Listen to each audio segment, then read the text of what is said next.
Hi everyone and welcome to another hashtag AskJIM, and we're up to episode 25, so we've hit the quarter of a century, Jim.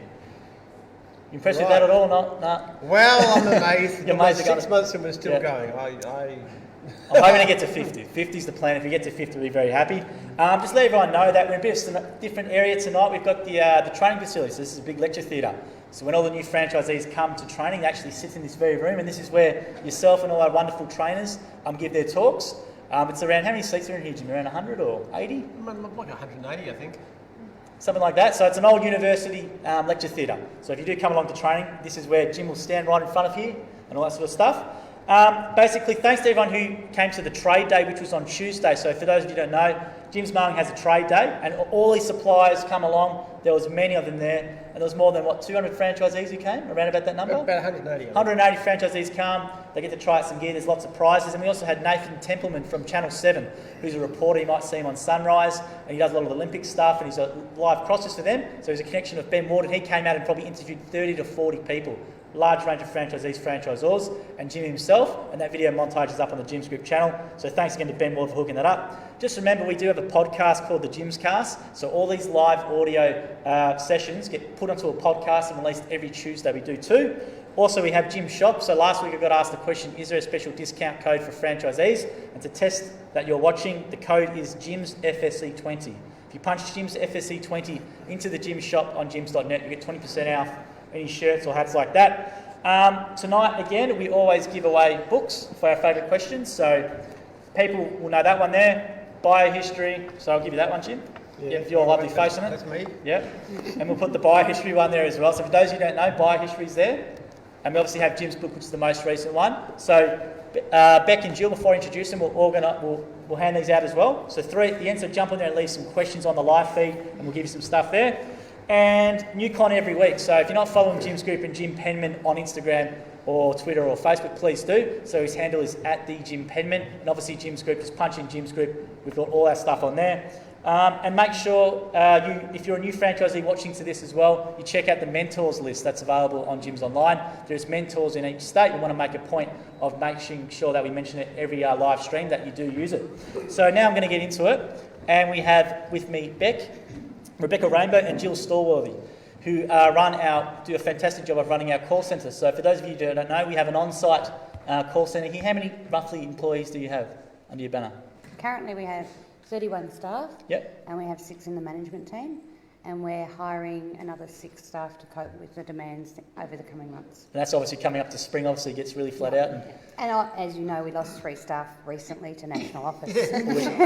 We keep on pinching all their best staff, which is actually, they're incredible. We've got Hannah, who's running one of our divisions now, although she's overseas and coming back, we hope. And Ginny's doing a fantastic job in sales, so it's great recruitment. Yeah, it is. And they're great because they lose their best people and they don't complain too much, do you? No, we suck it up. Yeah. Well, we love them because obviously they know the system really well. Obviously familiar with internal software like FMS4 and all that sort of stuff. It's just a way easier integration than getting someone from outside and teaching them about everything. So they've done really, really well. I've never think we don't have had one that hadn't worked out. They're an amazing bunch. They really are. Call centre is very hard. And So- I've answered the calls myself a lot in the early days too, so it's very tough. Somebody who succeeds at that can do almost anything. Do you think Jim would make the grade now? No. Sorry, Jim. Thanks, Jill. I know you know your divisions, but when you think we have 566 service codes across 54 divisions. I'd need a lot of training to be able to do it. 'Cause there's when I was a doing it, it lot. was just mowing. That was it. There's a lot going on in there, so There's a couple of relevant questions tonight to this, so we'll get straight into it. But Sure. How long have you actually, before we really go into it, how long have you actually run or operated the call centre? it'll be 14 years. In February, it'll be 1st 14 of Feb next year. But before that, you worked for me another. Yep, So that's right.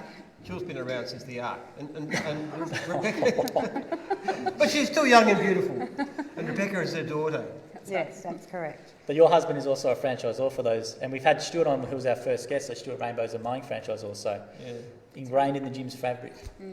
Okay, so let's get into it. So we had some questions before, so it's a bit different this week. So we have the conferences on. So we're actually in the lecture theatre for a reason. We've got a lot of test and tag, Jim's Handyman, Mowing conferences going on. They're all having dinner and beers at the moment, so that's a lot more entertaining than coming in here, which is no problem at all. And pest control as well, sorry. So Penman and pest control of their conferences. So what we happened is Jake and Craig went around before. Got some questions from everyone. We're going to read these out now. So we've got some for Jill and Beck tonight and some for Jim as well. And if you're on the live stream, leave them in the comments and we'll try and get to them. So there's 50 people tuning in. So thank you for watching. And always remember, we cross-post. So I can't see your comments in real time unless they're left on the Jim's Group page. So make sure you leave them on the Jim's Group page so we can see you in real time. And there's a few people tuning in. So before we get in, so I'll just acknowledge them. So Richard's tuned in, Kim, Leanne, Sale, John again. Matt Sheldon is a franchisee up north. Jason from Pool Care. Andrew says hi, and Aaron Putty's gone, how good is the PA system in the auditorium? So he must have installed it from Jim's antennas, I would say. So you've done a good job, Aaron. All right, so let's get into it. So Eric from Jim's Mobile Cafe has left us, he gave us a question before. So this is for Jill and Beck. And he's asked, what is the funniest call you've ever taken? We've had actually quite a few. We had one probably about 2 years ago where we had someone who actually requested a pest, what is it? What's the name? Possum? Oh, they had pet possums in their roof and they asked for a pet door to be installed in the roof so the possums could come and go at their own leisure. So that was one we've had, but we've had a lot more and I've got a list of them here. We asked for guinea pig grooming. We've been asked for rounding up peacocks, a group of peacocks that came out of somebody's property. I was going to say a nightclub, that's all right. No, but it was for pest control. Yeah. We've had some really funny ones. One of the funniest ones, which wasn't a request so much, but it was a funny one. This man actually rang into the call centre, and Kim, who's been with us as long as I've been here, she started 3 weeks after me actually, took the call. And this guy actually said, my name is Russell, and I'm a little upset as I'm a possum you tried to catch. He seriously thought he was a possum. And he said his wife was upset too. He then asked, Kim said she wasn't sure what was going on, and so she sort of said, okay, so do you know the name of the person that actually contacted you? And he said, and she apologised that they were upset, thinking it was a prank but not sure how to take it. But this guy was actually really serious. He went on to say that he was a common, what was it called? A ringtail possum. I've got it here. He was a common brush tail, but his wife was a leadbeater possum, and they were very rare. He also went to say that the franchisee called him a sneaky little critter, and he took great offence to that because he was in fact a marsupial. So I don't know how Kim held it together, but this guy was, and in the end he just thanked her and she said, look, I'll pass that on. Very professionally said, I'll pass that on. And in the end, Kim said, he just said, oh, we're off now, we're going to find a new home. Go figure. We get some funny calls. So that's just an example of what you guys have to cop on a daily basis. We all have a laugh though. It's a good thing. Yeah, you do obviously share the recordings amongst yourself and all that sort of stuff. Oh Yeah, we have a chat about it. Yeah. So if you're watching at home, if you are doing that sort of silly stuff, we will all hear about it. They have a lot of fun in the call centre. They're always having all these competitions and celebrations and things posted up and stuff. It's very lively in there, isn't it? Yeah, we do our best. You have a good culture though, like you have regular massages, people, therapists come in and all that sort of stuff. Like, we don't get that, Jim. Hint. What else do we do, Beck? What have we recently been doing? We've been doing a winter program, so in the quieter months we do some training. We get some food trucks to come out and just have You had a the little bit of taco fun. truck, was that here today? Yeah, for the you guys, taco truck was here today, yeah. So we just try to make it a little bit of fun over the winter months when it's a little bit quieter. And we a can bit do more it. education. Yeah, absolutely. We've had a Learning. few franchisors come in, divisional franchisors, and they've done really well in educating our staff. Because when we're busy, we're busy. We don't get a chance to do that. So it's really nice when we can actually have the opportunity to educate them. When you've got that many divisions and you've got staff who are 18 and never owned a house, as an example, conveyancing, building inspection, hazmat, these sort of divisions, they don't know a lot about. So when we have people come out and speak to our staff, it's so valuable. Yeah, do you wish more people did it? Like, is there something Oh, that's we easily invite arranged? it. We Absolutely. absolutely. So they can just shoot you an email or something like that and they can just come out, or any time when they're here, come down to the 3-week training, they can come in and... Yeah. Well, we did a staff survey, and that's where we've been doing it for a few years anyway, but the staff survey sort of predicts what they want to know about and what they want to know more about, and that's how we run it. Great. The girls in there are really great, actually. I put out a competition, not a competition, but a sort of a request lately. I said, if you've got any ideas, we'd love to hear them. And we're offering $50... That's $100, that one. 100, yeah. $50 and $100 vouchers.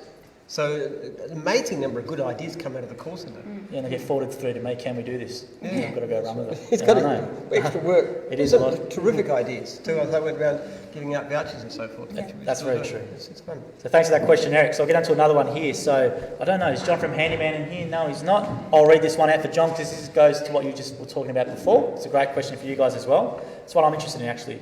How do you know which division to give a job to? So if someone rings up and says, we've got so many service codes as you said, how do they know which service code, was it 500 or? 566. 566. So when they ring up and say, I need this, how do they associate it and allocate it to the right service code? So I guess it's asking questions, and most clients will call and say, I want my lawns mowed, or I want my trees pruned, but leading from that, trees pruned, it could go to mowing, it could go to the trees division. So we have specific questions that we ask. In that situation, we'd ask about the height of the tree. Is it at the single-storey gutter height, and that determines where we send it. So we have processes in place to be able to make sure we send it to the right division, and the staff are trained to do that. Now, if it gets sent to the wrong division, then what happens then? Well, we usually find out pretty quickly. Right. And I can imagine, yeah. that usually happens pretty quickly. Or the wrong city is another one too. I had a Yeah. complaint from a client who rang for one state and got a different state. She said he thought 1,000 kilometres was a bit too far for him to come. Probably a little bit far, yeah. But in terms of the number of jobs you do, the margin for error would be very small, It though, is, as a compared percentage. to the amount of jobs we send out. They get remarkably few wrong. They do occasionally. Yeah. But the beauty is we've got the call recording, so we can always listen to the calls, identify what the problem was and resolve it. So it's not a long process. Yeah. Thanks for that question from John. That was a really good one. So we've got a question from Jason, who's in a supplier in the audience here. So Jason, was there a Jason here from Ego? Yep. Maybe you want to yell out your question. This one was for Jim. Just talking about the move from petrol products to cordless and where you see the benefits to franchisees from an OH&S and that carbon neutral footprint. Yes, Ego makes cordless mowers, as you probably worked out. So we've been, they're great actually. I personally, my own equipment that I cut my own lawn with is not one of yours, but it's one of those. And it's fantastic because it's very quiet. You just release the handle when you're going over gravel or something, so the blade stops spinning, and they're fantastic. I love them, and there's not so much vibration as well. And they're less maintenance. The only problem at the moment is you've got to change the batteries fairly often, but we're talking about some neat stuff today, setting up something in the car or the trailer so that you can actually put your batteries, when they're used, back on it and get powered by a solar panel. They can get recharged during the day without electricity. I think it's fantastic. I think it's the way of the future, really. As they get better and as the batteries get better, and some of your stuff is fantastic. I was giving a bit of a try, the brush cutter and stuff. It's great. I think it is the way of the future, especially as the batteries get better. I think you were saying yesterday, you had a big chat at their stand and you went to a few stands, and that was the same thing you always said. You love it, but just that battery life. It's always the battery life. It's always the battery life. I'm going to have a go on yours actually. You're going to lend me one and I'll take it up to the farm and give it a go. It takes me 3 batteries to cut my lawn at the farm, so Hopefully see how good your stuff is. So hopefully see that. Do you get many requests though when people ring up about that? I know obviously being environmentally friendly now is a big thing for companies and that. Do you get many customers ringing up asking about, like, do they use certain cleaning products that's environment friendly or? Cleaning products, spraying, definitely. pesticides, things like that, definitely. So people are really concerned when they ring up, they want to make become- sure that's yeah, that. Definitely more. Yeah, there's a big thing about glyphosate now, Roundup, that people don't like it because there's all sorts of problems and suggestions that might cause cancer. So there's new products coming out all the time that help that. Thing about the battery mowers too, it's about a sound, because in some areas they can't even use powered mowers, close to clubs, for example. So there's all kinds of environmental concerns, and obviously we try and learn about those and give them what they want. That's a good question, and thanks for that one, and thanks for attending the conferences. So I've run through a few people who are tuning in now. So Liz Ten Hoopin's gone, hi Liz and John, Jim's Dogwatch South Australia. We're driving over from Adelaide but still listening. See you all soon, which is great. Kylie Caruso, please give a shout out to Nigel from Jim's Car Detailing South Australia and Shane Jarnstrom and Danny from Jim's Cleaning SA. I take it they're there. So Kylie said g'day. All right, cool. All right, let's get into it. All right, so another question here. This would be for you guys, Beck and Jill. So this was from Belinda. So I'll read this one just to get through it. How many complaints does the call centre a year get? I don't know if you touched on that one. Wouldn't know off the top of our head, actually. We'd have to look into that and get back to you. I can tell you the percentage. It's Yeah. 0.75%. There you go. I just looked at it. How many calls you take in a year? I think it's about 720,000, something like that, calls in a year. So it's about 0.75%. So it used to be like 5%, and it's gone down over the years, 1.5%, 1%. Latest is 0.75%, which is the statistic that matters the most. Yeah. And as that's happened, we've actually found, as the complaints have gone down, the volume of leads has gone up quite dramatically. Like last year, 180,000 unserviced leads. And I believe the two are very closely connected. So that's sort of something you want to talk about now. You obviously want to cut that in half. There was a recent interview you did with someone from Founder. You're adamant that you really want to get that by half. Was that by the end of this year or next year? Or when was that? I'd like, over the next 12 months, I'd like to see if we can. Yeah. And how do you think you can achieve that? What measures are you putting in place? One of the things we're looking at doing is people who get complaints, send them a little training video to be done and ask for a few questions.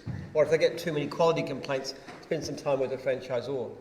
We've got to sort of be careful of this because sometimes franchises can feel very pressured and they can get quite upset about complaints. So we've got to try and have a balance between, the people who are genuinely good and just occasionally get an unfair complaint, treating them fairly generously, and then as against people who get far too many complaints. Because most of our complaints from about 20% of our franchisees.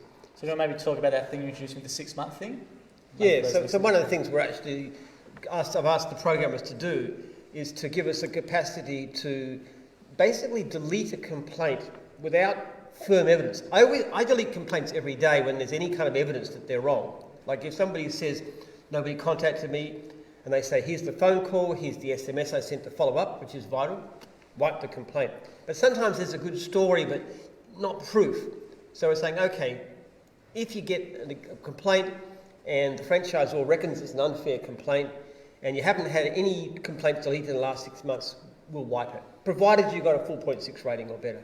So for you guys, Jill and Beck, what's the procedure for you when there's a complaint? Like how do they identify if it actually is a complaint, or is there anything like that, or you just get them to document it down and it goes through, or how does it work from your end? We have a pretty black and white process when it comes to dealing with complaints. So that's been set by JIM largely. And that's, some things that the client may not necessarily be complaining about. They call back and say, oh, look, I haven't heard from the franchisee. It's been 2.5 hours. They may not actually be complaining, but for us, in our system, it is a complaint. Because you've got 2 hours to that's call right, back. yeah. So anything outside of that, the staff know, it's fairly black and white, that's a complaint. Quality complaints are probably easier to identify because the client does call and verbalise that. And if they get a complaint, don't call up you and complain about it, they should go to Jim. Yeah, So that's the policy. Because I know we had a franchisee before he actually come on air tonight, a skip-in franchisee. You were talking, this very thing we were talking about, was quite upset about a complaint. Obviously, you gave me some advice about from the customer's perspective. So what actually happened in this case is that the client complained. What happened is the client wanted a picture of the bin because they wanted to know how big the bins were. This is skip bins. And what he did is he sent them back a picture of the listing of the prices, 2 cubic metres bin so-and-so. And he said, well, I gave them a picture of my price list. And I said, no, but they asked for a picture of the bin because they don't know how big a bin is. I know how big a 2 metre bin is. He certainly does, but the client doesn't. So it's not a serious complaint, but the client asked for something and you didn't give it to them and they were just a bit narked about it. So it's minor, but still, they've got a 1-star survey and they're going to use somebody else in future and stuff. So it's not good. So I just said to him, you've got to learn that when they say a picture of a bin, they mean a photo of a bin, not a picture of your price list. Yeah. So I was going to say to you guys before, when you mentioned about the number of service codes, I didn't know there was actually that many. Yeah. Do you guys wish that it actually be condensed down? To a point. I mean, you look at it and you look at a division like handyman, they have a lot of codes, but then their codes are necessary for welding, for bricklaying, for would it be plastering, would it be not everyone does it. So how do you pick and choose? It's also important to get it right too because it's a very common, I go through all the poor star ratings every day, and one of the most common complaints is that from a client is that they get sent somebody who can't do the job. That's right. And they get upset about it, and then they try and pass it back to the office, and sometimes that works, sometimes there's nobody available. So it's very off-putting to the client to be given somebody who can't do it. Yeah, it's not a great customer experience. So as much as there's a lot of them, I think they are necessary. You'd I agree? agree, yeah. It's a great one. Okay, so we're going to go one from Teresa. Is Teresa in the audience at all? Do you want to maybe yell out your question, Teresa? Hi. Apart from mowing, what's your favourite division? They asked me that last week, and I know I'm supposed to say dog wash because all the doggy people are up the back there. I got to say, Sharon is one of my favourite divisionals, so there you are. But, That's all right. Sharon's been great, and she's been on in the past in Facebook Live, and she's Dog Wash Division is dynamite. It's going really, really well. Well, we'll just follow up quickly with a question from Sharon then. So Sharon, you had a question. Maybe you want to yell it to Jim, or do you want me to ask? I think I got set up for this one. Okay. Is that the one? About shouting the next conference. Will Jim shout the next conference? I got set up, but I heard that the Jim's conference is on you next year. Yes, I will. I'm happy to shout at the next conference. So you can get me there when you pay for everything, and I'll come and shout at you if you like. So there you are. Yeah, we should have put a comma after that one. That would have made a bit more sense, but I get you. I was going to say to you guys, what about you? Do you have any particular favourite division? I know it's putting you on the spot.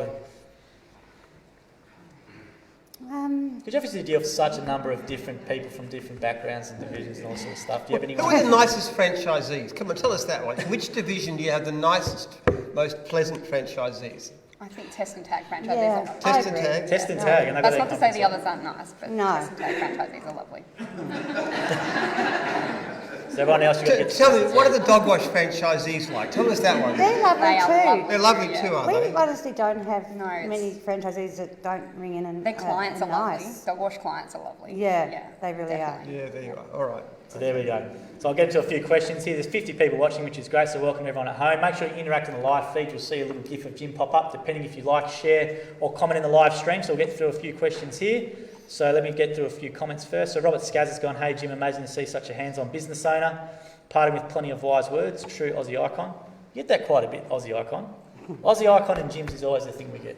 Yes. True blue, fair income. Well, I put my name on my logo, so I suppose it gives me an advantage, doesn't it? It does, it does. So we'll get to another question here from Job, and we get this question a lot because we've got conferences this week. It's quite appropriate. When will the indoor gym be done? So when will Jim have his own gym? Oh my goodness, the Yarra Ranges Council is horrible. Worst council in the state. We've been fighting with them. You wouldn't believe. I wouldn't even tell you what they've done lately. So you got it approved, didn't you? You haven't got it approved yet. No, we're still fighting over it. They want some building to be done to safe from fire. I mean, I don't know why building a gym should mean that suddenly we're a great fire risk, and it's incredible. Every time you get everything done, they say, oh, here's another thing you've got to do. And here's another expert you've got to do. And there's another expert. And then they've got to fight it out and work out between themselves. It is the most unbelievably hard thing. And like last week we had 5 people asking for a gym. We want to put a gym, but the council, it's been 2 years just to put a gym in. You would think it would be so easy. So for the young people watching at home who flick that Jim's gym meme around, what's the council we can tag? And Yarra Ranges. Yarra It's Ranges, the all right. worst council in the state, if not the country. DMM that logo. Jim needs a gym. Get it going. Jim needs a gym. Hashtag DM the Yarra Council Rangers. Yarra Ranges Council. Yarra Rangers Council on If their you're in- Facebook and Instagram. If they've got one, DM them and smash them with it. Yeah. And get Jim his They gym. are horrible. All right, so we want that meme to come to life. Actually have Jim in his gym, and we'll take some workout videos if you're in the gym. So get it done.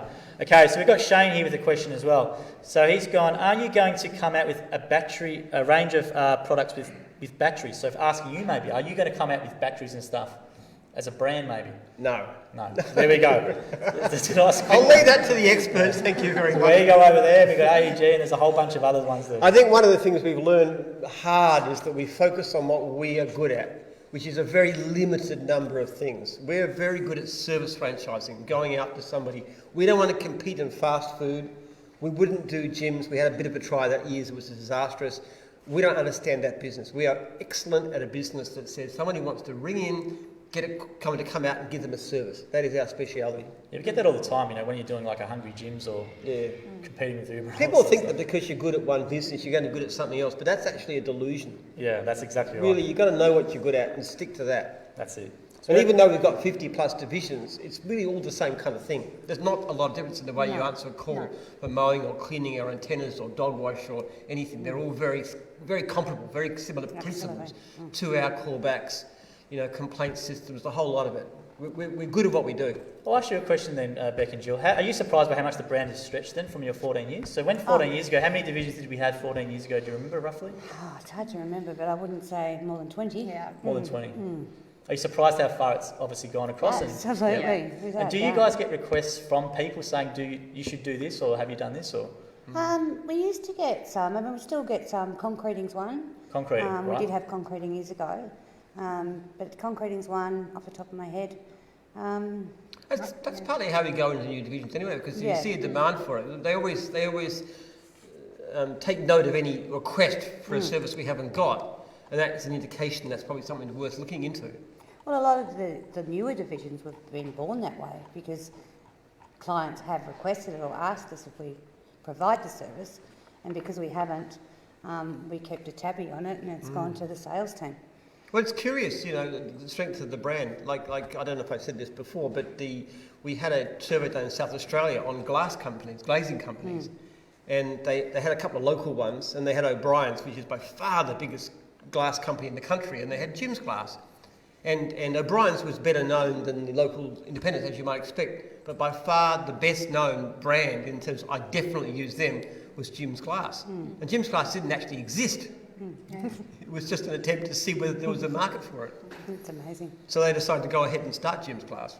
That's how building inspections started with Paul Comerford. He actually went out to some auctions and stuff and said, who would you buy if Jim's building inspections didn't exist? So he done a bit of market testing. Would you do Jim's building inspections or this? I think it was like 80% or something they would go with that. He said, right, I'm going to start a division. And that's pretty much how it started out there. And it's now by far, it started about 8 years ago, and it's now by far the biggest building inspections company in the country. It is easily. But it was pretty much a bit of market research. Went out there and tested the market. Said, would you use Jim's building inspections or this mob? And 80% that. But the comment we always see online though, which it does annoy you, but I know it's not true, is because we stretch the brand so far. It's always what will Jim throw his hand at next? Blah blah blah blah blah. But maybe you want to talk about when we do stretch to a new division or whatever, how much of an expert that person actually is in that actual field they're going into. Well, they are experts. That's what we do. We recruit people who, to launch a division, we don't launch an idea, we launch a business. So we find somebody who's already in that business, and they're the ones that bring in and write the manuals and set up the operations and work out how you can make at least $60 an hour, which is a requirement of any new division at Jim's.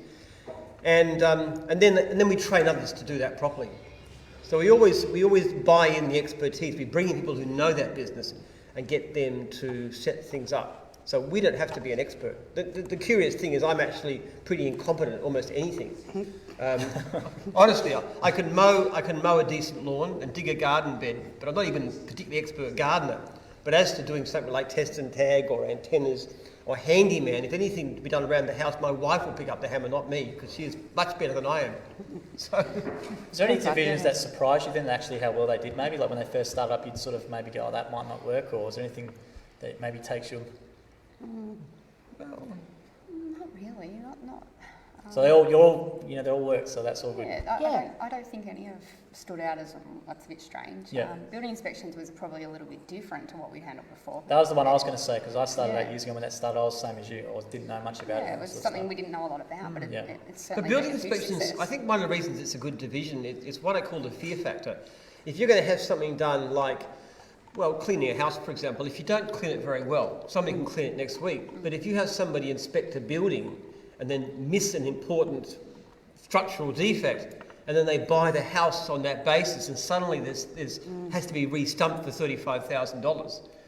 You need to know who you're dealing with, because you need to know, first of all, that the people who are doing it are competent, and secondly, if something goes wrong, somebody will do something about that, which is what we do. If they miss something in Jim's building inspections, we'll actually get the insurance policy and we'll go back and we'll fix the house. In one case, it was cost over $100,000 to fix the house because the person bought it without knowing there were certain issues there. Yeah, and that's and with building inspection, because most of the time it's a visual inspection. It's not an invasive inspection, right? So it's definitely a little bit harder sometimes to pick that up. But clients obviously don't. But if they don't pick it up, then we'll look after the client, because the client's always going to be taken care of. Yeah, people watching at home don't know, but actually you get involved in the insurance claims. So I used to work in there, I know you do. And the underwriters don't like it sometimes, but you actually get involved. If the customer comes to you, you will pay out of your own pocket to get it sorted. And put the claim back afterwards, yeah. Because the customer's always got to be looked after. If the insurance company doesn't pay, we have a thing called a warranty fund. So each new franchisee puts an amount of money, usually about $100, sometimes up to $2,000, that goes into a fund that we operate. So if we need to fix an issue, a problem, then we will pay for that and then work out if we can get it out of the franchisee. But we had one particular franchisee who actually he was in building inspections, and unusually he was a very poor operator, and he was basically a scumbag. What he did is he went out and took a whole lot of money from a whole stack of different clients for work that he never did. And he just walked away and said, I'm not going to do anything about that. So what we've done is we went, fixed them up, we either did the inspection, paid for it, or refunded the client. And then now we're going to chase this guy legally. Because even though we don't normally chase ex-franchisees for anything, when you've done that kind of rip-off, it certainly deserves to be taken to court. Yeah, that's a good point. So I get through a few people watching now. It's around 50 plus people watching the live stream, so welcome. And make sure you leave a question or a comment. You'll get a little gift that will come up, and we'll also award 3 books at the end of the show. So Nathan Buchanan's gone on here. Does the call centre receive many calls for a taxi/Uber service? No. No. I can't recall anyone ever mentioning we received any calls for that yet. I'm surprised. I know the BDM team are looking at Jim's rides, so I know there's someone... We had Jim's limousines, or Jim's limos was something that was considered in the past. I know somebody was interested in that. So, yeah, that's possible. But you wouldn't try and compete with Uber. I mean, they've got billions of dollars. That's really tough. We're the big fish in our pond. We do what we do very well. Let's not compete with those multi-billion-dollar companies. Thanks very much. Thanks for that one, Nathan. Graham Moore's gone hi from Jim's Dog Wash Forbes. Can you say hi to Sharon for me? Thank you. Well, we did, Graham. So hi to Sharon from Graham from Forbes. We've got a few more Dog Wash people tuning on the other feed, which is Samantha Lamb, and we've got Kim McGavick from over in NZ. Okay, and then Patrick Butler's gone, any plans on a trade day for mowing in Queensland? So we obviously have it in Victoria every year. There's been a request before to take it into state, but... Be great to do it, but it's really the local franchisors that have got to get behind it, because that's what happened in Victoria. It wasn't so much national, it's the franchisors that do things in gyms. Yeah, that's true. So I guess, Patrick, the answer is if you ask your franchisor and there's enough interest. I know New South Wales did it for a bit. They've had a couple of trade shows and done their own, and suppliers will come along. So Victoria's easy because we've got the numbers here. Yeah. We've got more in Victoria than any other state by far. But we'd love to. We'll give whatever support and advice we can to help them to do it. I think it's great. Yeah, there's no reason why not, Patrick. So talk to your franchisor, or maybe at your meetings and stuff, raise it, and I'm sure suppliers would love to come around your captive audience and go there and do all that sort of stuff and replicate what we've done down here. So I'll go through one of the questions that were left here as well. And this is from Joe and Rachel, who have the similar question, and which was the funniest request you've ever had. So maybe the funniest request for a job or something like that. Then the follow-up with that was the funniest complaint. Funniest complaint. We had a complaint the other day, actually, if you want funny. A franchisee was doing the work, and I won't say what division, providing his service, and he asked the client if he could use the toilet. And she had no problem in using the toilet. But then she rang up and complained because he did number 2s in the toilet, not number 1s. And she wanted to make a complaint. And we're like, you can't put a complaint in for that when, in fact, he's got permission sought to use the toilet. So people do make some funny complaints. That was only this week, so... Only this week? That's a fresh... Yeah. It's a fresh one. Oh, that's disgusting. Makes sense. Can you think of any more that come to mind, or you've got it written down there? The more the better, I reckon. We can try to get a few out there. Good. What other funny complaints? I mean, it's probably not funny to the client, but I remember one where a client called in to say that their golden retriever had been shaved like a poodle, and they were quite distraught by the way that the dog came back to them. But, It was more that it had the little puffy thing it on had the top. the whole poodle thing going on. And he said he was so embarrassed to walk it down the street. He was really upset. I've heard He before. was, It's a he ripper. was very upset. He was so- upset. I'd love to get it animated. I'd love to get an animated and put it online. What are they going to do about that? Yeah, I mean, Well, how do as- you fix You that? wait till it grows out. Yeah. Well, he said himself he can't. He actually said you can't sew the hair back on. Yeah, that's what he said, Yeah, yeah. he said that. Yeah. Yeah. You said, I can't remember, the lady Kathy, I think, was doing a really great job, and you can actually hear her trying so hard not to laugh. Yeah. But then she started accidentally, letting it out after a while, which probably infuriated even more. Yeah, that's right. And then it was quite funny. I can't remember who the franchisor was. I think it might have been Aaron. But dog wash people are usually a lot more professional, aren't you? You don't shave golden retrievers to look like poodles. That was a long time ago. Yes, it was a while ago. It was Very, a very long long time time Very ago. long time ago. So where are the funniest requests then? So that's the complaint sort of stuff, requests. Any funny requests? I can't think of a request off the top of my head. Does anyone ring up asking to meet Jim? Because I get a lot of social stuff saying that. Not. Well, we don't, like, people used to ask whether he was real, or if he yeah, exists. that's I think now that you're a bit more up and about on media. people see you, Yeah, yeah. So, but that was Start a to very get- common thing. Is he real? So that was probably. Yes, you are real. Obviously, you come here every Wednesday and do this. So I'm going to go through a couple of the questions on the other feeds here. So we've got one from Jared Vanderwall. He's gone, what does he make of the recent record high of the ASX 200? So completely off topic. So economic question. Yeah, that's very interesting, isn't it? Do you have many shares? No, I don't. I just own gyms. I would not invest in anybody else's company. I invest in myself. If I've got any money, I pour it back into gyms to do something to make gyms better. That's all of my research. Look, it's an interesting situation now. Interest rates are so ridiculously low. It's incredible. It's unprecedented. Like people can borrow money for housing for as little as 3%, which is crazy. So anybody who's got money, what's the point of giving it to the bank where you might, if you're lucky, get 1.5%, which is inflation? So you basically, and that actually in a lot of countries you can give it money to the government at negative interest rates. So what are you going to do with your money? You're going to buy property, or you're going to buy shares? You've got to buy something that at least keeps pace with inflation. So I think it's not surprising, given ultra low interest rates, because what else can people do with their money? But so you obviously invested back in the business, but do you have any other investments on the side, like properties No. or anything like that? Oh no, the properties I buy are basically for use. I don't buy properties to let them out. Right. Okay, there we go. So thanks for that question, Jared. I think it's actually a good idea though. At the moment, I reckon the property market's going to skyrocket. You should get a few. If you get me one, I'll take it. It's all right. You can put it in my name, reduce your tax, all that sort of stuff. Listen, you're already obscenely overpaid. No, you can afford your own property investment. That's true. I can barely feed my family, Jim, as it is. He's not married. No. He goes off to Thailand every now and then, so I don't know what goes on there. Yeah, you don't want to say where I go. I'm not going there this year. I'm going somewhere else, but you don't want to give it away. All right. So, I'll keep going. So I've got a question from Josh, which is completely off topic, but this is a good one. So do you want to read it out, Josh, or want me to ask Jim? Hi Jim, this is a bit of a religion. Do you believe in afterlife? Yeah, I do. Look, I'm a Christian. I am, yes. So, but I don't know the afterlife. I have a wonderful life right now, actually. I have a wonderful marriage and a great business and stuff. I think the afterlife's going to be as much fun, quite frankly. But so I'll stay in this one as long as I can. What about you guys? I won't know, obviously. You don't have to answer if you don't want to, but I don't know. Are you very religious, or obviously we know Jim's religious? I certainly was brought up with Christianity. I'm not practicing, but I have my beliefs. But it's just that unknown quantity. I like to think there's somewhere nice that you go to, Yeah. for sure. Yeah, I And think you're it's with nice to- people that you love. That's the biggest thing. Mormons have the best belief, actually. I used to be with them, but they believe that after you can Used to be a Mormon. Yeah, for many years. Very disciplined church. Some of their beliefs are very funny, but they're very great discipline and structure and very great support. Did you have to go and do this thing where you go around for 2 years and knock on doors and No, stuff? I wasn't that young. I was already married. So they don't ask you. Only the young people do it.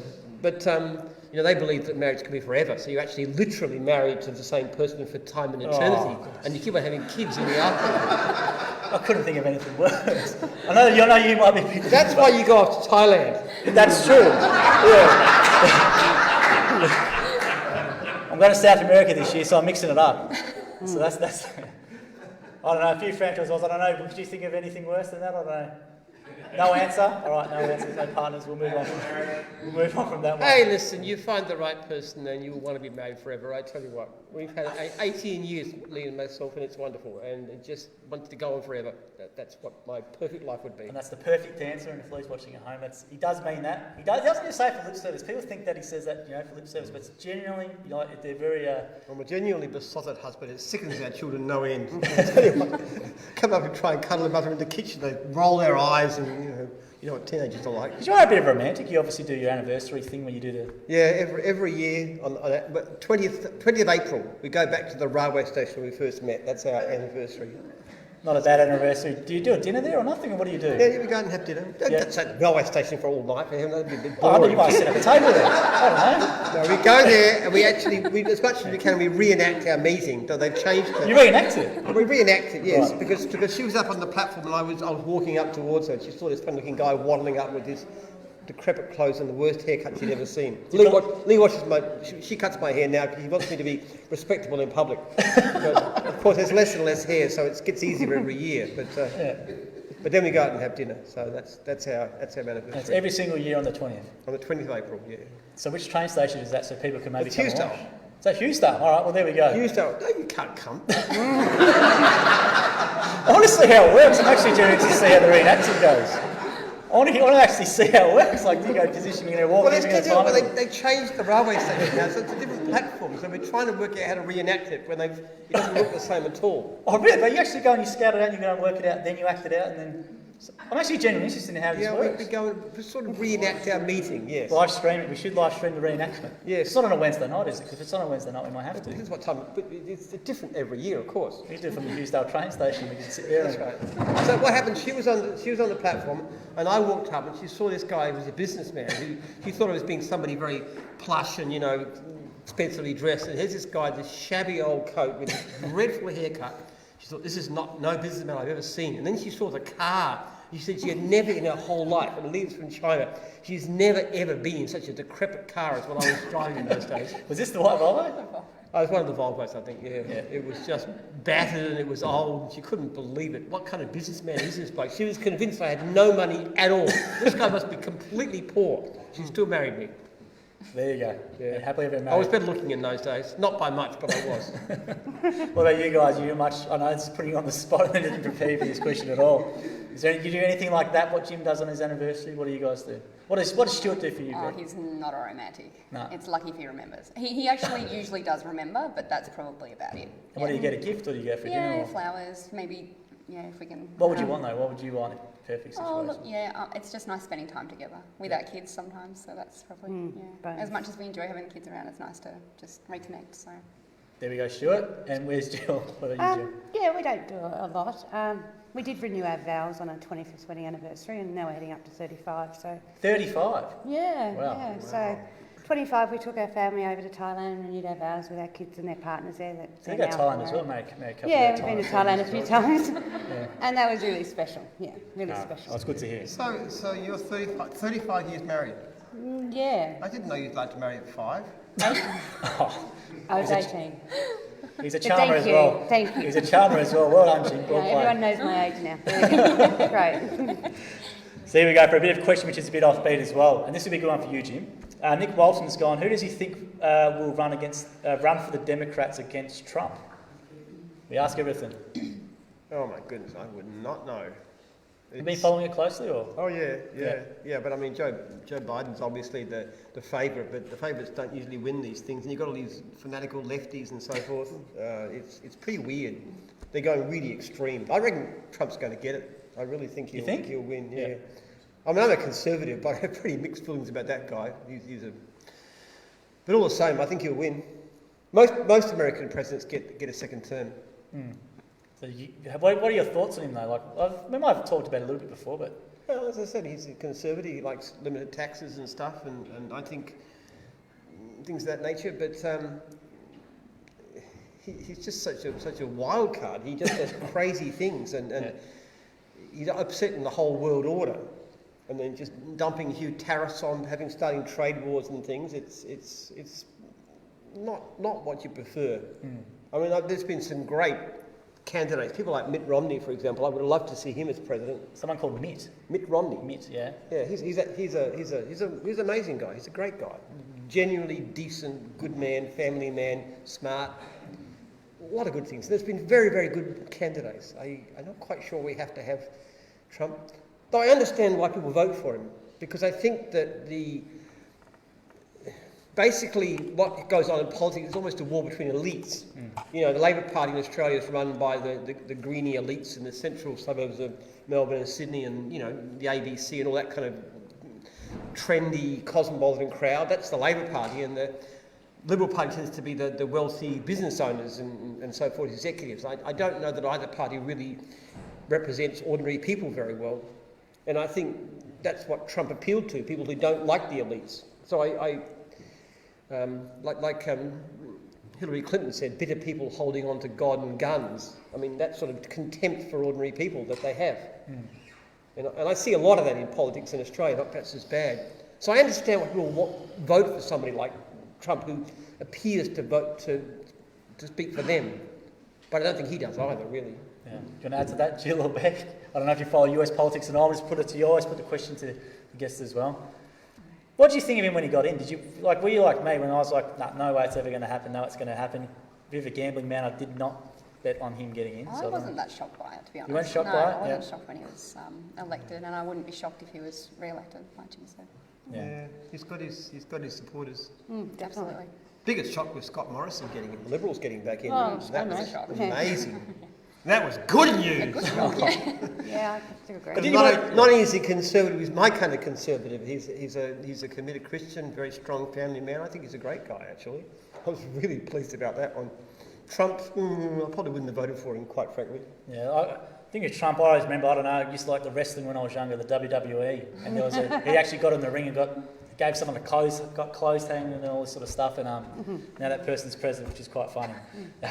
I'll get to a question here from Dwayne, which is on via one of the other channels, and he's gone, is there any talk about Jim's Antennas changing names to Jim's Digital? Which is a good question. Yes, that has been discussed, and I think it should at least be co-branded, because you think of antennas as sticking an antenna on the roof, but that's actually less and less of what they do. So we had for example, we had all the cabling put through in our units here at the conference centre. That was all by Jim's Antennas. Yeah. They're experts at cabling. They can set up Wi-Fi. They can wire the house for this and that. They're very much digital specialists. If you want something wrong with your TV or anything else which is to do with, you know, satellite, anything. I think home automation is going to be a big business, and that's the sort of the stuff they're going to go to. The thing is, antennas is kind of like a bit of a declining business, but everything, the digital stuff is going up like that, and that's the space that they're in. So it's a great growth industry, but I think the branding needs to be. Do you think it? So you do think it probably needs to shift to that eventually, or what do you guys think actually from the call centre perspective? Yeah, so I guess it is moving more towards that digital space, and definitely. the requests we get are more towards the cabling, and obviously we still get the antenna calls. But people don't even know they do it though. That's one of the problems. I think they want something done with cabling and internal of the house. They don't recognise that Jim's Antennas is really, really good at that kind of stuff. Well, what's their advice? Do you think they should just pull the trigger early then, or wait later, or what do you think? I think they should co-brand. They should put both stickers up on their trailers, and they should promote both. So I know Test and Tag's done something similar. They obviously have Jim's Fire Safety. Yeah, and they have that's a different thing. Yeah, Right. so they do that as well. Yeah. It makes a lot of sense as well, because obviously those keyword searches that people punch into Google, right? They're not going to, if they're punching your home installation system, you're on a page on your site which ranks and gets indexed by Google, and obviously appears, and you can then run ads and all that sort of stuff. So the good question, Dwayne. I think as Jim said, and as the ladies in the call centre, the co-branding thing is probably the thing to investigate and maybe talk to your divisional about. Okay, so I'll get onto a question here from the live feed. So Joe Marsden has gone, hi, I'm here from the theatre watching live from Foothills, so hi to Joe up the back there. Hi Joe, thanks for leaving a comment. And Heather Campbell's gone, hi, Heather from Jim's Dog Wash, is it Batcho Bay? I think she was down at Batcho Bay, last training. Lovely lady. I know she's a groomer, so one of your a groomer to come on board. So Heather, hopefully you're going well. Okay, so Richard Bergwin's put a question on here, and he's gone, has anyone asked him about why he chose the location for the national office and when they decided they wanted to create their own call centre on site at Jim's? It's a question for everyone. Well, we've always had a call centre on site, even when it was basically in our one from a flat next to our house in Blackburn. But what happened was 2003, a long time ago, and we were looking for a site we had a sort of rented premises before that, and we just went to the council about one particular site, and they said there's a disused university site in Mooroolbark. And because council centre like is doing the same kind of thing as the past, they showed it to us, and we had a look at it, and it seemed very suitable. So that's how we came here. It was the council recommendations. I think the council may have been better in those days than they are now. It couldn't be worse. Yeah, this Yarra Council people, if you're watching, do harass them. Get the Jim's Gym and get into them. I was going to say for you guys, obviously 14 years you've been call centre, but you've done it before? 15 years I've been with gyms, yeah. So was that before? I came for my interview here. Okay, so in the building up the top that was burnt down, I came for my interview in a corporate suit because I came from a corporate environment. And I met Jim and Greg Pizzolo, and I saw a massive huntsman on the wall, and I thought, what have I done? I didn't know what I was doing, but it was the best decision I'd made. It was coming back to down-to-earth people, so refreshing, and haven't ever looked back. So there's not a lot of suits around here, are there? Nah, we soon got rid of them. I think people, when they wear a suit around, you stand out like an absolute sore thumb because you're so used to obviously... Yeah. I know I'm shocking and stuff. I wear thongs and shorts and Somebody brings their dog to work too in our office, so Yes, and sometimes you have kids around, so it's pretty informal and very noisy too. It's not very corporate. No, it's definitely very noisy, and the certain people in the office will know who they are. I think the call centre side too, Jim, when you remember, Melbourne we started with, we used to have Western Victoria, which Robin had, obviously Queensland, there was Sydney, Adelaide, we took quite a few of the calls. So all the call centres were separate in those days. We just took a few. And we've gradually taken over the other call centres, which is what works a lot better. Including New Zealand now. So that's a good question now. Let's go into that about New Zealand. And so you guys obviously take the calls from New Zealand. Do you find there's any, when people ring up from any issues with that coming out from calling from New Zealand? Or Initially we've had a few customers who are a little bit less tolerant, like we're in India or something, or they just see it that call centres that are outsourced, you're not going to get a local person. And I remember having a conversation with a client one day, actually saying, she said, well, how are you going to find someone local? I said, you trust the system and we will find someone local for you. And I said to her, we're not going to fly someone over there. And she kind of put it together and thought, okay. So, and I don't think now, where there's many issues, with the amount of different call centres that are outsourced, I think it actually, and we've proven ourselves, we had to go through that approval with franchisors as well, because there was a bit of resistance from franchisors in New Zealand, and rightly so. So we kept an office in New Zealand for 18 months with 2 staff, and then when one of them resigned, we transitioned the whole operation to Melbourne. And do you think it's obviously a lot better being having it all together, or? Yeah, we loved going and visiting our guys in New Zealand. And We had great staff there. Yeah, Just like we have great staff here. They were it's like fantastic. family, yeah, absolutely. Our staff we've been very, very lucky with in both. And we brought them over here for a week, and they had a week here and stayed on site and got to see the larger team and how it works. And started at 6 o'clock in the morning because of the time difference, but that was all right. we do that now anyway because of New Zealand. And what about, is Canada, they're obviously we're in Canada as well, so Canada and is UK, obviously UK? Just Canada. Just with Canada. So did Canada obviously do their own thing? We take their calls for 3 hours per day on the weekdays, yeah. So And how does that work? How does that go with obviously the fun. different They're accents? actually great people. They just love a chat, so it's great. They're really excited to talk to us. So Incredibly it's friendly. actually really Are people nice. surprised it's an Australian voice? Like, are they Yeah. here that they're not offshore or anything like that? No, they're not taken aback by it at all. Yeah. I think we can communicate quite easily with them. We can find what they need where they need it, and that's the same with New Zealand. As time's gone on, our staff have become more, I guess, in the know about their suburbs and their little quirky things where things don't sound the way they actually spell, and you just get to know things over time. Do you think it's obviously a strength? Sorry, you can They did a survey of who has the best accent of English speakers all over the world, Indian, French, whatever. And number 1 was Irish and number 2 is Australian. Really? So they seem to like Australian accents. I think that was the sexiest accent. That was the one. It was.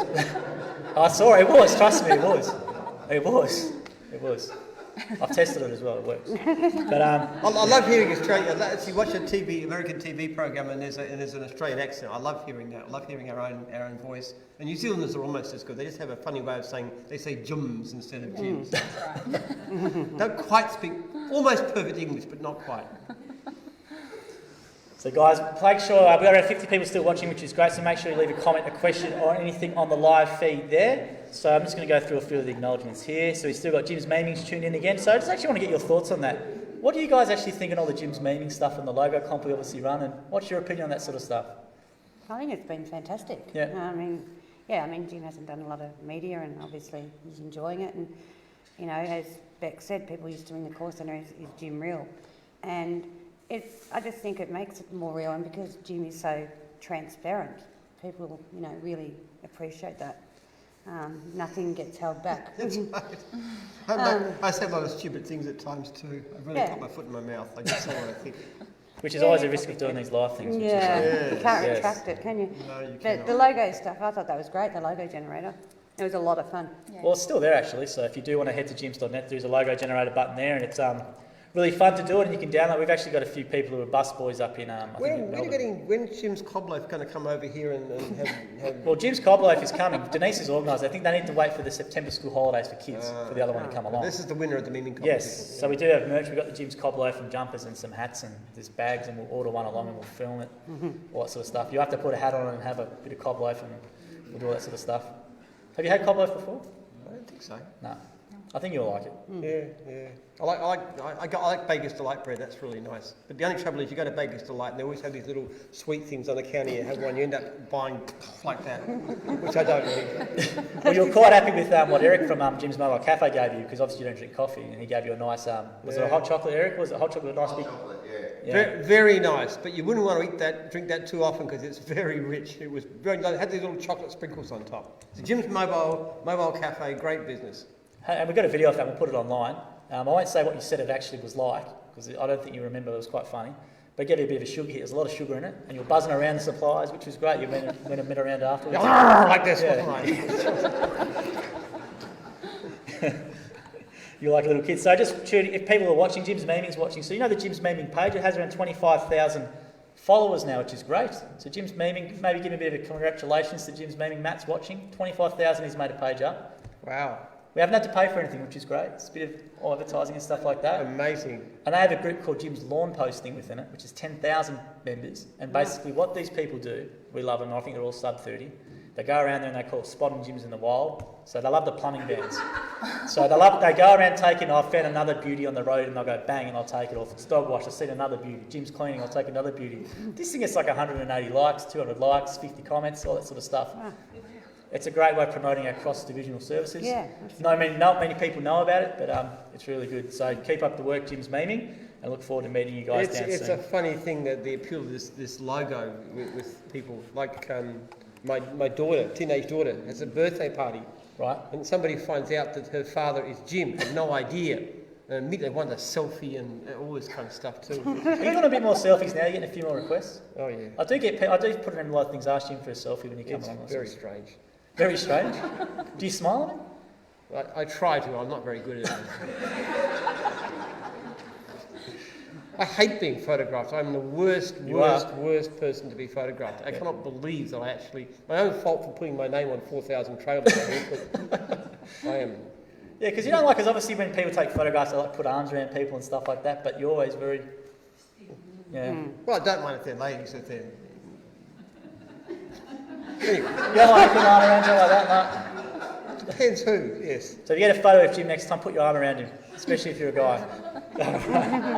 Most of them are bigger than me too, so you have to look up like that. So it's, Yeah. No, but I know a lot of the dog wash crew, they come along and take a selfie with you and they put up on Instagram, which is great. So I love more divisions to actually do that. So when divisions actually come to training with franchisors and Z's, we encourage you, please take photos, upload on Instagram and Facebook, and use the hashtag GymScript. So what I do is I search the hashtag GymScript every morning, and I will share anything that's up with that hashtag. So Dog Wash always has a lot of great content which they put up. So I encourage every other division, whether you're from mowing, cleaning, to my pest control, mobile cafe, take photos with Jim, use the hashtag GymScript, and we'll share it. We want to do as much social posts as we can. I'd love more divisions to use Instagram and Facebook. It's where it's going, especially our next market, the under 35s. Instagram is more of the platform they use as opposed to Facebook. So definitely photos with Jim, any content with Jim, hashtag GymScript. Now Paul Boylan's gone with a good little comment here, which I'll put on there. He's gone, is Jim's more like buying a job, not a business? Question mark. if a person's interested in buying a job, they should get a job. It's a business. It's totally different. And if you look at it as a job, you can take the attitude of, well, it's your job to find new work. No, it's not. We'll do certain things for you. It's up to you to do the other things you need to, like doing the freebies that you get paid for, and doing your self-promotion and those kind of things. It's a big issue. We have to try and explain to people that it is a business. It's got the upside of a business, it's got the potential downside if you don't do it right. Not a job, no guaranteed salary. Obviously with franchising in the media, that's a comment that actually we see a lot from the news articles and stuff. Actually, right, you know, you're better off getting a job because you work your own business. Obviously with some of the retail food group stuff that's been going on, where they're earning, you know, peanuts or whatever. People say if you do buy a franchise, you are sometimes looking to buy a job. So obviously for franchisors out there, obviously anyone who says that sort of thing, nah, no go. Well, it's like somebody comes and interested in the franchise and the only question they ask is how much do I get paid? It's not a good question because you're thinking in terms of a salary, and it's not like that. They should be asking, I mean, how much can you earn is a reasonable question, and they should check that thing out. But understanding how it works and how the work comes in and what the obligations are, that's the kind of questions we like to see. Well, I had a question last week, which I haven't got in front of me. It's from one of the people who work in the Haydar's cleaning office, and it was regarding franchisors, and because we've got franchisors here in conferences and all that sort of stuff for franchisees. He basically said, how do you identify if a franchisee is good enough to make the leap to a franchisor? What are some of the things to look out for was the question. Well, I would look for three things. I would look for somebody who's making good money. If they're not making, well, at the very least $2,000 a week, they can't be a franchisor because they haven't figured out how to do it themselves and they can't teach anybody else.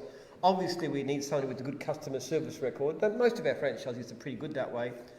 And the third thing we look for is we look for somebody who enjoys helping other people, not as a job, but because they have a passion for it. And so often our franchisors come out of our trainers.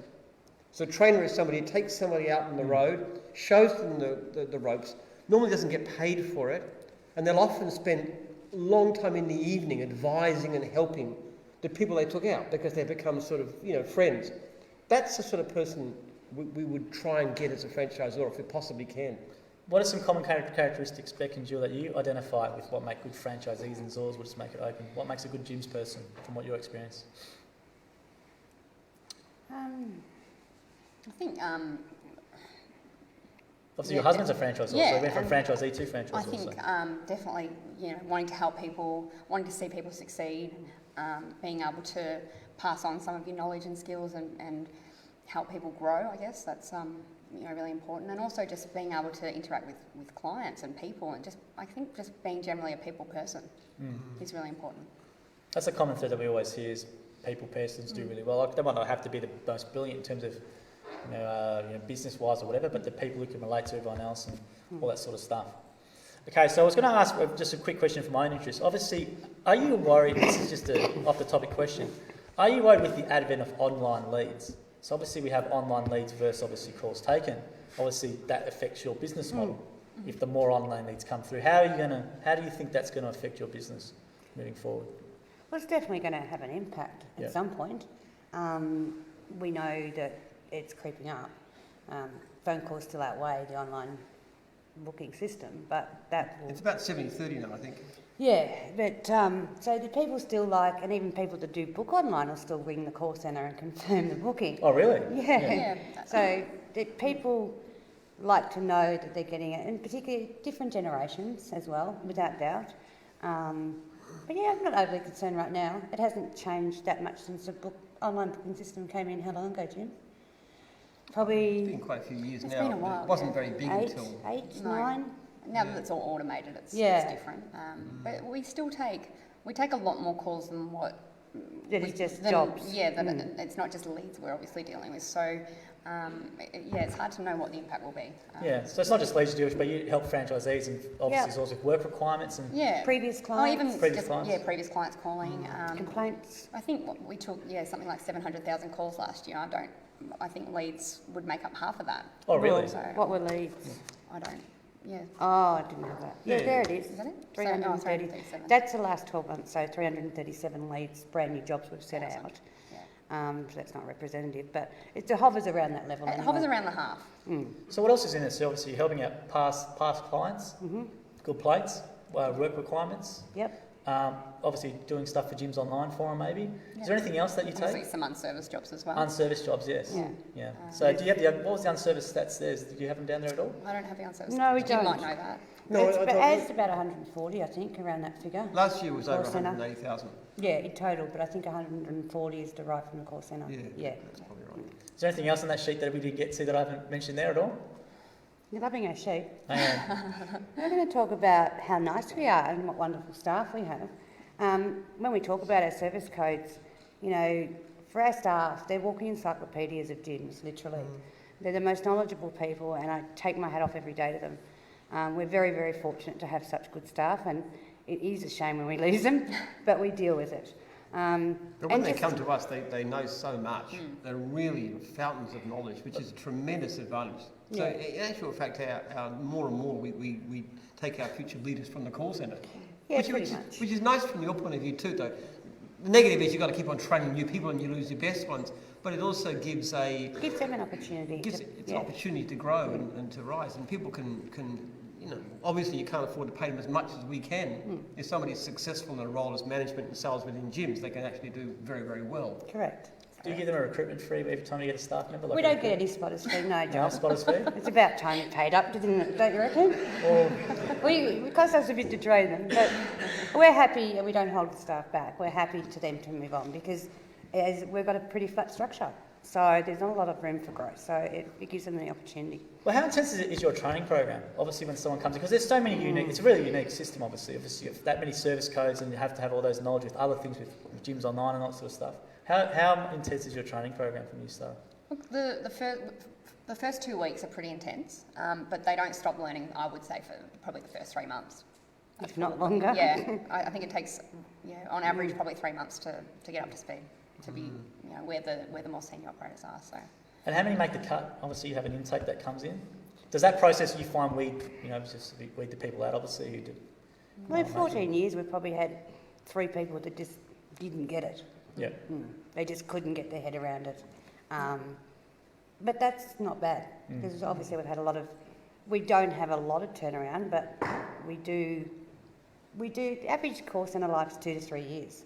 And we've got, some staff that have been, well, a lot of, 4? Yes, 7+ years. Yeah, 7+. We've got 4 probably- that are over 10 years.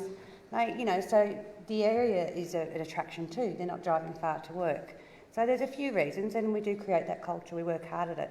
But just to give you an example of our staff, I think, do you want to talk about this lady? Oh yeah, so we have regular callers who call every fortnight to check. One in particular, one older lady that calls every fortnight to check when her mowing franchisee is coming, and we know her by name. Her franchisee will call and let us know when he's going out. Most recently, she was next due to have her lawns mowed on her birthday, so it's a really personalised service for her. We send an email out and say, so and so is calling again. Just let her know when he's next due out because she's a bit forgetful. You actually prompt that franchisee that. The franchisee is fantastic. Yeah, he's lovely. And the staff. And she's beautiful. She's lovely, and the staff actually look forward to having a little chat with her and being able to, just brighten her day a little bit when she does give us a call. So It's nice. yeah, it is nice. And that's extra benefit for people watching at home who aren't in the gyms family, but that type of service and that type of level, if you are a business owner as well, thinking to come and to be a franchisee, that's the type of thing when we talk about support that you do get, and that's something we actually haven't mentioned before. So it's really great to have you guys on and hear about that. So is there any messages for franchisees or franchisors you want to maybe tell them about anything you want to get across to them, or? Nice putting you on the spot a bit, but That's obviously okay. coming in and maybe interacting with you guys a bit more when they're here, or? Franchisees are welcome anytime. We encourage it right through training to build better relationships. And I think, most franchisees are pretty good. They know that we can fix things as long as they call us. And quite often, if they want any advice about gyms online or FMS or anything, just give us a call. We're always happy to help. Yeah, that's what we're there for. We're there for the We- franchisees, the franchisors, yeah. and their clients. They pay for the service and that's why we we're want to there. serve them. Do many local franchisees drop in? Have they dropped in before, or? We see a lot more come through with the training Yeah. program. So a lot do come of their own accord after the training finishes in the evening and ask to have a listen to some calls and introduce themselves. And it's really nice to be able to do that. So. Yeah, do you think it's important for a franchisee to come and actually have the ability to listen to a call? Or? Yeah, absolutely. Yeah. Yeah, they can really see it from how it really happens, and I think it gives a better understanding of the processes we follow and where it could potentially go wrong. and you know, if it does go wrong, they've got a better understanding of how that might have happened. So. Yeah, because obviously you might have some, obviously if there's a wrong lead allocation for whatever, obviously people that might get a bit angry, but obviously if they take that opportunity to come and actually see what happens, know the process is in place, and probably be more empathetic to the cause. Exactly. So a few more questions on this. So Haydar, he's saying, love your work, ladies. Thank you for all your help. So Haydar's the Jim's Cleaning Divisional. He's on next week as well. So his dad will get along and pump up the show and probably have 150 viewers at a time, Jim. So we'll get right up there next week. And I think Susie Gibbs, hi, you there too, from Joe Marsden. And one more question here, which was about the book, which I want to get to really quickly. Jared Vanderwall is gone. What's the most interesting thing he discusses in his book? And that's appropriate because we're going to give that away. In your Jim's book, what's the most interesting thing that you would think was written about you? Written about me? Yeah. Or the story or anything like that. I don't know. I don't think I'm very interesting. Well, that was the most surprising story in the book. Surprising story. Surprising to me. There's a lot of things I didn't know. Because she interviewed 100 people and all kinds of stuff about things that went on in the early days of gyms. I had no idea. I didn't even know who bought my first regional franchises. It was different to what I thought. They had all these deals stitched up amongst themselves. I found out about all this. What's going on here? And what about biohistory? What's the most interesting thing out of that? That was probably what his question was for. I referred to the wrong book. I think it was biohistory. Biohistory? What's the most interesting thing out of that? The thing about biohistory is it's this whole concept that society is driven by changes in individual character, and that is epigenetically determined. So what it implies is that problems as widespread as mental illness and drug addiction and even poverty could actually be massively alleviated at very, very minor cost if we understood how these things work. It's capable of changing the world in a way that's unbelievable, that you could go to the poorest country on earth and in a generation it could become, wealthy, democratic, peaceful, whatever, if you understood how to affect human society. And it could help people to prosper in their lives, to have happy marriages, to be successful in businesses, to do all kinds of things if we understood the epigenetic basis of behaviour and how to influence that at very, very little cost. So I know you've developed something which you've been testing on rats. You're nearly going to, is it far away from doing the human trials? Yeah. I'm actually going to go out on Monday and I'm going to ask her to give me some stuff that I'm going to trial some of these new treatments on myself to see how they might work. Are you going to document it? Are you going to film it? Yeah. Well, I can document it if you like. Okay. Yeah, sure. Right, there we go. So Jim's going to try those things on himself. And that is biohistory.org, and there's a whole video explaining it as well. I think one of the interviews you did with Stephen Mowing is like 100,000 views or something. Yeah. So if you punch in Jim Penman into YouTube, that interview will come up and that'll probably give you a good synopsis of what it's all about. And that's available on biohistory.org. Also, gyms.net, under Meet Jim, there's a tab with those books available as well. So every customer or fan is an audiobook you can get for free. Biohistory you can get as well. And Jim's book's the one you've got to pay for. And that was with Catherine. So thank you guys for doing this. No problem. I really do appreciate it, and hopefully franchisees and franchisors can maybe watch this back later on and obviously hear some things. Is there anything you want to maybe leave before that we haven't discussed, or anything you want to let them know? I think you said. You said enough. I think we've said it, yeah. Plenty of stuff. Got everything there on the sheet? Oh no, I keep referring to the sheet. Everything's on the sheet, done. I think we've that's pretty good. well gone through our sheet, yeah, thank you. Cool. I appreciate the statistics, and I love all the stuff about obviously half the calls being other things. I didn't know that myself. I didn't consider that obviously before coming on. People just think it's just danking leads all day, but it's obviously those little things with that lady, for example, reminding them every 2 weeks and stuff. That's the extra mile that you guys go to, and that's a fantastic thing to hear, and a great job you do, and we do really appreciate your work, and I'm sure everyone here does as well. Thank you. Okay, so let's actually give out these books now. So is there anything that came through as a question or anything as a comment that you marked down to give one of these books away? Probably the question about the funniest complaint. That was the Funniest complaint? All right, I'll go back through that one, and I will write that down and get that signed. What about was there another one as well, Jill? Anything? That was my one too. Because, was that your one too? Well, the complaint was funny. Well, you know what's funny? Two people actually wrote that same question, and there's two separate people. Oh, really? All right, so we can give those books to them. Okay. What about you, Jim? Was there anything from maybe the live questions that come through? Maybe the Trump question or anything like that, or the location, stuff like that? The surprising thing, I like that question. Which one was the surprising one? The surprising thing about the book, and I presume they meant biohistory. Oh, okay, yeah, no worries. I love talking about such things. No worries, that's a good one. All right, so Jared, I will DM you and I will send that book out to you and we'll get them all signed. But thanks everyone for watching. We do appreciate it. Next week on Wednesday at 7 o'clock again, we have Haydar and Ali from Jim's Cleaning. I'm sure that'll be a big one, so make sure you leave some questions. I'm looking forward to having them on again. They really enjoyed it last time, which is why they wanted to come on. Make sure you tune into the Jim's Cast. So this will be made a podcast replay on Tuesday. We'll release 2 of them. Head to gyms.net as well. You can learn all about Jim under the Meet Jim section. We're putting more stuff. You've been listening to Gary V. So anyone who likes Gary V, the Crushing It book, we're going to try and replicate a bit of that stuff, but I'm loving it that you enjoy it. So basically what the plan is for anyone who's watching at home, we're going to have all these questions which we get all these from these live feeds, and when you click on the question, the actual video section will appear with Jim answering. So you can go through and look at the questions you want. That one answered. It'll be basically an interactive live. It'll be like a video library of Q&A. So we probably have 50 questions there. You click on it, the actual segment from this or from whatever will come up with Jim talking. Actually, there'd be hundreds of questions by now. There will be a lot. Yeah, it will be a lot. And they keep on growing. They keep on growing. Obviously, it's a podcast as well.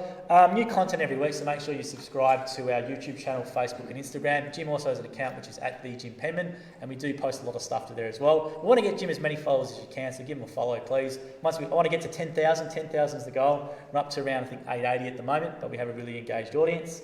And until next time, have a good week, and we appreciate Jill and Beck again once again. And thanks to Jim, and thanks everyone who watched here and continued to listen to.